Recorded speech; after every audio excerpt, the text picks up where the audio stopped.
Hello everyone, स्वागत है आप सभी का हमारे यूट्यूब चैनल पर। दोस्तों, आज के इस वीडियो में हम जो क वर्ग होता है उसका उच्चारण स्थान क्या होता है, ख का उच्चारण स्थान क्या होता है, च वर्ग का उच्चारण स्थान क्या होता है, ये सब बारे में जानेंगे। दोस्तों, ये बहुत इंपॉर्टेंट होता है। यूपी कांस्टेबल हिंदी में जो क्वेश्चंस आते हैं उसमें से ये एक क्वेश्चन ज़रूर आता ही है।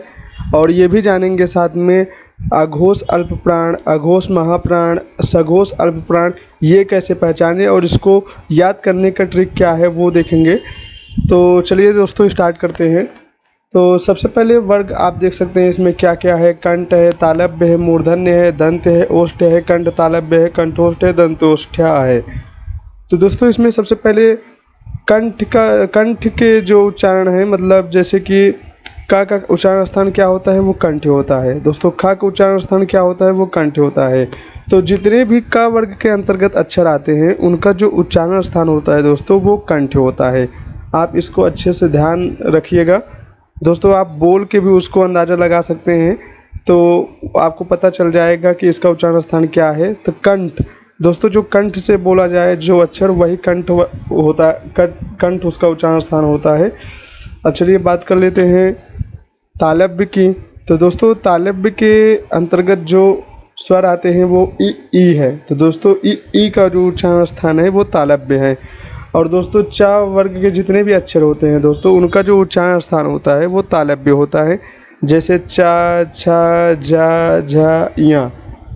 और दोस्तों, ये या जो होता है इसका भी उच्चारण स्थान जो है तालव्य है। अब चलिए अगला क्वेश्चन देख लेते हैं। दोस्तों, मूर्धन्य के बारे में देख लेते हैं। तो दोस्तों, मूर्धन्य के अंतर्गत जो आते हैं स्वर वो है री। दोस्तों, री का जो उच्चारण स्थान होता है वो मूर्धन्य होता है। और मूर्धन्य के अंतर्गत जो वर्ण आते हैं दोस्तों वो ट वर्ग आता है। जैसे कि ट, ठ, ड, ढ, ड़ा। तो दोस्तों, इसका जो उच्चारण स्थान होगा वो मूर्धन्य होगा। और दोस्तों, रा का भी उच्चारण स्थान जो होता है वो मूर्धन्य होता है। हमारा ये सही है। अब चलिए दोस्तों, दंत की बात कर लेते हैं। दोस्तों, तो दंत में जो स्वर आते हैं दंत के अंतर्गत दोस्तों वो लरी है। लरी जो स्वर है दोस्तों इसका उच्चारण स्थान जो है वो दंत्य है। तो ता वर्ग के जितने भी अक्षर होते हैं दोस्तों वो दंत्य उनका उच्चारण स्थान होता है। जैसे कि ता, था, दा, धा, ना। इन अक्षरों को बोलते समय आपकी जो जीभ है वो दांतों को स्पर्श करेगी, इसलिए इसका जो उच्चारण स्थान है वो दंत्य है। अब चलिए दोस्तों, इसमें ला जो है वो भी इसका उच्चारण स्थान जो है वो दंत्य है। अब चलिए दोस्तों, ओष्ठ की बात कर लेते हैं। तो दोस्तों, ओष्ठ के अंतर्गत जो स्वर आते हैं वो ऊ है। तो दोस्तों, इसको जब आप बोलने का प्रयास करेंगे तो आप ओष्ठ के हेल्प से आप बोलेंगे, तो इसलिए इसका जो उच्चारण स्थान है वो ओष्ठ है। आप जैसे कि देख सकते हैं पा, फ, ब, भ, म। इसमें ओठों के हेल्प से आप बोल रहे हैं, इसलिए उसका उच्चारण स्थान जो है ओष्ठ होगा। अब चलिए अगला क्वेश्चन अगला देख लेते हैं। यहाँ पर कंठोष्ठ की बात कर लेते हैं। तो दोस्तों, जो कंठोष्ठ होता है इसमें जो स्वर आते हैं जैसे ओ, औ। तो दोस्तों, इसको जब आप बोलेंगे तो ये कंठोष्ठ के हेल्प से बोलेंगे। अब चलिए बात कर लेते हैं दोस्तों दंत्योष्ठ। तो दोस्तों, ये जो वा है ये दंतोष्ठ के अंतर्गत आता है।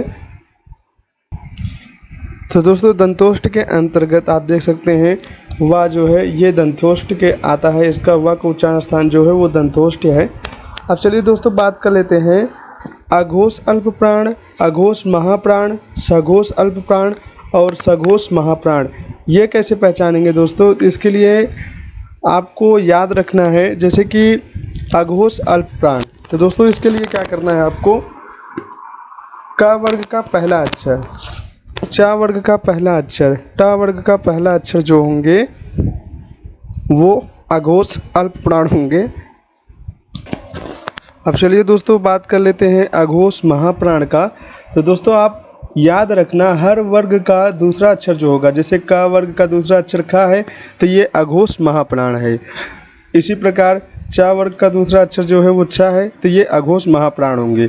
इस टेबल को आप अच्छे से अगर ध्यान में रखेंगे तो आपका कोई भी क्वेश्चन गलत नहीं होगा, आप अच्छे तरीके से सही ऑप्शन लगा पाएंगे।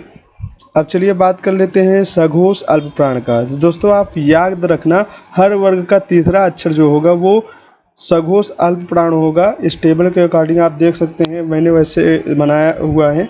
अब चलिए बात कर लेते हैं सघोष महाप्राण का। तो दोस्तों ये जो सघोष महाप्राण होता है ये हर वर्ग का चौथा अक्षर। ये ट्रिक लगा के आप याद रखेंगे तो वो आप गलत नहीं करेंगे क्वेश्चन एग्जाम में। अब चलिए बात कर लेते हैं सघोष अल्प प्राण नासिक के। तो दोस्तों हर वर्ग का जो अंतिम अक्षर होता है, जैसे का है तो उसका अंतिम अक्षर अंगा है, का वर्ग का पांचवा अक्षर जो है उसे हम नासिक के और उसका जो उच्चारण स्थान होगा कंठ, उसके हेल्प से बोलते हैं। जैसे अंगा है, इया है, ड़ा, ना, मा, इन अक्षरों को जब आप बोलेंगे तो इसमें कहीं ना कहीं नासिक के, नाक के हेल्प से भी आप बोलते हैं, इसलिए इसका जो उच्चारण स्थान होगा वो नासिक के भी होता है। तो ये सघोष अल्प प्राण कहलाते हैं। अब चलिए दोस्तों बात कर लेते हैं अंतस्थ व्यंजन कौन से होते हैं। तो दोस्तों जो अंतस्थ व्यंजन होता है वो या, रा, ला, वा, तो ये दोस्तों जो होते हैं ये अंतस्थ व्यंजन होते हैं। अब चलिए बात कर लेते हैं